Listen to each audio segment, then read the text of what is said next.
தோட்டத்து திராட்சை பாருங்க எப்படி எல்லாம் பழுத்துருச்சு, தெரியுதா? பழுத்துருச்சு பாருங்க, எல்லாமே பழமாகி விட்டது. பாருங்க, நான் வச்ச தோட்டத்தில் திராட்சையை பாருங்க, அனைத்தும் பழுத்து தொங்குது பாருங்க. யாராருக்கு திராட்சை வேணும்னா சொல்லுங்க, எல்லாம் பழுத்து பழுத்து இருக்குதுங்க.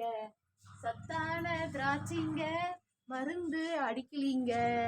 சத்தான திராட்சைங்க, மருந்து அடிக்கலீங்க. பார்த்துக்குங்க, எல்லாமே பழுத்து பழுத்து பழுத்து அழகா இருக்குதுங்க.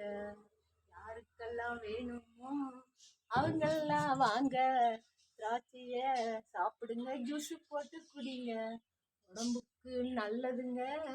பார்த்துக்குங்க பார்த்துக்குங்க, ஆசையா இருக்குதுங்க, அல்வா போல இருக்குதுங்க.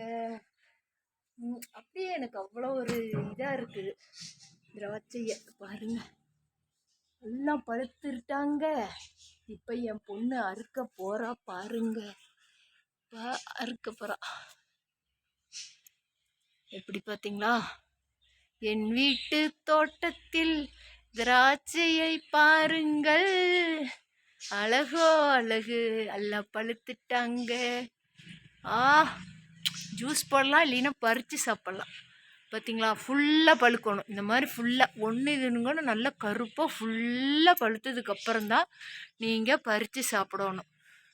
ஒரு மருந்தடிக்க கிடையாது, ஒரு எதுவும் கிடையாது. அரிசி கழுநீர் பிடிச்சி ஊற்றுவேன், அதை விட்டால் வெங்காய சருவு அதுவும் கூட இப்போ போடுறதில்ல. பூரா நிறைய வந்துடுதுன்னு வெங்காய சருவு கூட அடித்து போடுறதில்ல. வாழைத்தோல் போடுறேன் பாருங்க.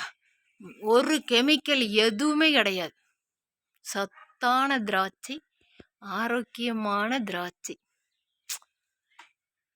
எனக்கே கண்ணு பட்டு போயிருங்க. என் திராட்சை தோட்டத்தை பார்க்கல என்னோட கண்ணே பட்டு போயிடும்.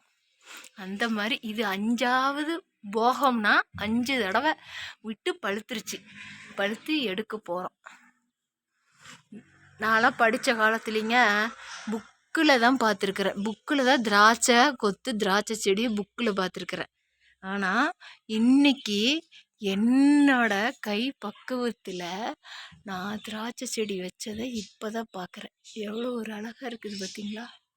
சூப்பராக இருக்குது பார்த்தீங்களா? வேணுமா இருக்காது? ஐயோ, என் தங்கமணிக்கு சுற்றி போடணும். என் தங்கமணிக்கு புண்ணாக்கு வைக்கணும், கடலை புண்ணாக்கு வைக்கணுங்க. அது